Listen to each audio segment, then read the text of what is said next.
बिस्मिल्लाहिर्रहमानिर्रहीम। अस्सलाम वालेकुम जी, मैं नजमुल हसन बाजवा हूं। नाज़रीन किराम, पाकिस्तान और भारत के दरमियान लड़ाई की आज दूसरी रात है और बहुत ही इंपॉर्टेंट रात है। जब मैं ये वीडियो रिकॉर्ड कर रहा हूं तो इस बात के गहरे साए हैं कि आज रात आतिशबाजी होगी। पाकिस्तान ने यह डिसाइड कर लिया है, बल्कि बता दिया है कि अफवाज को तमाम तरह अथॉरिटी दे दी गई है कि वो जवाबी हमला करें आर्टिकल 51 के तहत। तो आज रात से नाज़रीन पाकिस्तान का बदला शुरू। देखिए, अब तक जो कुछ हो चुका वो जान लीजिए और आज की वीडियो में हम ये बताएंगे कि पाकिस्तान के निशाने पर क्या क्या है, पाकिस्तान किस किस को निशाना बना रहा है, बना सकता है। नाज़रीन, जब मैं ये वीडियो रिकॉर्ड कर रहा हूं तो इस वक्त तक अभी लड़ाई की छोटी मोटी लड़ाई की इत्तलात हैं, बड़ी लड़ाई की इत्तला किसी भी टाइम आ सकती है। लेकिन मैं इस वक्त आपको यह बता रहा हूं कि अगर लड़ाई शुरू भी हो गई तो यह इंफॉर्मेशन आपके लिए बहुत वैलिड है कि मैं आपको पाकिस्तान के जो टारगेट पे चीजें हैं, जो इस वक्त पाकिस्तान टारगेट कर रहा है, उसके बाद जो है वो जरा सुन लीजिए। सबसे पहले हम जरा ये क्लियर कर लेते हैं कि अब तक क्या कुछ हो चुका है, ताकि आपको अंदाजा हो चुके। एक बदला कल रात पाकिस्तान ने ले लिया था। अब यह तय हो चुका है कि 5 हत्यारे मारे गए हैं। बहुत सारे इंटरनेशनल सोर्सेस ये बता रहे हैं। देखिए, राफेल का कंफर्म हो गया। वो किस तरह से कंफर्म हुआ?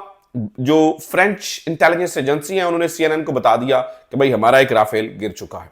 इसके बाद हुआ ये कि ब्लूमबर्ग ने इस आर्टिकल को छापा कि जो चाइनीज मिसाइल हैं या चाइनीज जो असलहा है, एकदम से उसके रेट ऊपर चले गए और जो यानी कि उनके शेयर्स बढ़ते चले जा रहे हैं। और यहां पर राफेल जो है उसके जो शेयर्स हैं, रिपोर्टेडली अभी मुख्तलिफ लोग ये दावा कर रहे हैं कि वो इसके शेयर्स नीचे जा रहे हैं। अब नाज़रीन असल में हुआ यह कि पाकिस्तान यानी वो असलहा आपके पास जितना दिल सुपीरियर हो, ऐसा नहीं है कि राफेल बुरा तैयार है, राफेल बहुत अच्छा तैयार है, लेकिन चलाने वाला कौन है ये मैटर करता है। खैर, ये कल की बातें थी। 5 तैयारे गिराए जा चुके हैं, ये कंफर्म इत्तलात है। अब तो ये वाज़ेह हो गया, ठीक है, मुझे उसके ऊपर जाने की जरूरत नहीं है। लेकिन पाकिस्तान ये समझता है कि वो जो हमने रिस्पॉन्ड किया, वो जो हमने रिटेलिएट किया, वो तो एक जो है वो फौरी तौर पर जवाब था। हमारे शहरी इलाकों को निशाना बनाया गया है। हमारे यहां मासूम बच्चों की जानें गई हैं, हमारे यहां आम शहरियों की जिंदगियां गई हैं। तो उनका जवाब क्या है? उनका जवाब नाज़रीन क्या हो सकता है और पाकिस्तान क्या दे रहा है, यह जरा सुन लीजिए। 2 चीजें हैं। देखिए नाज़रीन, भारत ने 2 काम किए और पाकिस्तान इन दोनों कामों को इंटरनेशनल सतह पर स्टैब्लिश किया है। फिर आपको अंदाजा हो जाएगा कि पाकिस्तान क्या करने वाला है और किस किन जगहों पर निशाना बनाने वाला है। 2 चीजें। एक, भारत ने यह कहा कि हमने टेररिस्ट जो दहशतगर्द हैं उनके लॉन्चिंग पैड्स को निशाना बनाया। भारत की जानिब से यही कहा गया कि हमने उनके लॉन्चिंग पैड्स को निशाना बनाया। दूसरा यह कहा गया, यानी पाकिस्तान ने यह दिखाया कि पाकिस्तान के खास तौर पर ये जो नीलम प्रोजेक्ट है, ये किशन गंगा नीलम डैम, उसको निशाना बनाया गया है। ठीक है, उसके ऊपर होने वाली जारहियत के निशान भी पाकिस्तान ने दुनिया को दिखा दिए। तो पाकिस्तान यानी कि 2 चीजें। पाकिस्तान ये कहता है कि हमारे शहरी इलाकों पर हमला हुआ, सिविलियन लोग जान से गए, लेकिन भारत कहता है नहीं नहीं नहीं, ये सिविलियन इलाके नहीं थे, ये सिविलियन जगह नहीं थी, ये दहशतगर्दों की अमाजगाहें थी, पनाहगाहें थी। ऐसे ही है। दूसरी तौर पर पाकिस्तान ये भी कहता है कि इन्होंने ना सिर्फ मस्जिदों को निशाना बनाया, बल्कि आबी दहशतगर्दी करने की भी कोशिश की, यानी हमारे डैम्स को भी निशाना बनाया।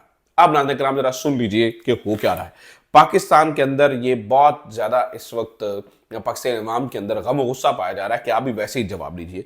तो पाकिस्तान नाज़रीन लॉन्चिंग पैड को निशाना बनाने जा रहा है। पाकिस्तान भी लॉन्चिंग पैड्स को निशाना बनाया जाएगा। आप कहेंगे वहां पर कौन से लॉन्चिंग पैड्स हैं? बिल्कुल हैं। सबसे बड़ी दहशतगर्दी तो वहीं से होती है। कौन सी? नाज़रीन पाकिस्तान के अंदर बलूचिस्तान में दहशतगर्दी को सपोर्ट करने के लिए भारत आगे है। पाकिस्तान के अंदर ये जो दहशतगर्दी है, टीटीपी के जरिए जो कुछ होता है, वो उसको सपोर्ट करने के लिए भारत आगे है। तो यहां पर नाज़रीन इस वक्त की ताजा सूरत हाल ये है कि पाकिस्तान को हमेशा से पता था, लेकिन पाकिस्तान हल्का हाथ रखता था। अब चूंकि उन्होंने बगैर सबूत के निशाना बनाया, तो हमारे हाथ तो ये रिसेंटली जाफर एक्सप्रेस का मामला हुआ, उसके बाद हमने दुनिया के सामने सबूत रखे हैं। तो वो जो दहशतगर्द कहीं से तो ट्रेन होते हैं ना, वो कहीं से तो आते हैं। तो उसके ऊपर नाज़रीन जगहों को आइडेंटिफाई किया गया है। ये टारगेट जो मैं अब आपके सामने रखने जा रहा हूं, ये पाकिस्तान फौज के पास पहुंच चुके हैं। ये टारगेट नाज़रीन पाकिस्तान ने कर लिए हैं। कौन कौन सी जगह? ये नाज़रीन जगह है राजस्थान का शहर शिवपुरी, इसके अलावा जैसलमेर, इसके अलावा अनूपगढ़, इसके अलावा लंगसनपुर, इसके अलावा ये जो दो चार और शहर भी हैं, चिकार्नो, ठीक है, मुख्तलिफ जगह हैं, यानी ये कुल मिला के 11-12 शहर बनते हैं मुख्तलिफ छोटे मोटे। इनकी जगह आप देखिए 24 इंपैक्ट पाकिस्तान के इलाकों के अंदर 24 इंपैक्ट किए गए हैं मिसाइल्स के साथ। तो पाकिस्तान भी नाज़रीन कम से कम 48 जब तक नहीं करेगा तब तक तो यहां की आवाम को सुकून नहीं आएगा। यहां की आवाम यही समझेगी कि भाई हमारे साथ जो है ना वो उनकी इतनी कैसे जुर्रत हुई कि वो हमारे घर के अंदर आकर जो है ना, ठीक है हमने 5 जंगी हथियारों को निशाना बनाया, ठीक है, इसमें कोई दो राय नहीं है, लेकिन लेकिन लेकिन लेकिन नाज़रीन हमने अल्टीमेटली जवाब क्या दिया, उनने हमारी मतलब इंटरनेशनल बॉर्डर को क्रॉस किया है। तो इसके लिए नाज़रीन 48 इंपैक्ट जब तक नहीं होंगे तब तक मेरा नहीं ख्याल कि बात किसी तरफ जाती हुई नजर आएगी। उसके लिए ये शहर है। दूसरा, आबी दहशतगर्दी का जवाब भी दिया जाएगा। 2 जगह हैं नाज़रीन जो कि कहा जा रहा है कि जो है ना वो बहुत ज्यादा हाई रिस्क के ऊपर है इंडिया के लिए। ये दोनों वो जगह हैं जहां से पाकिस्तान का पानी रोका गया।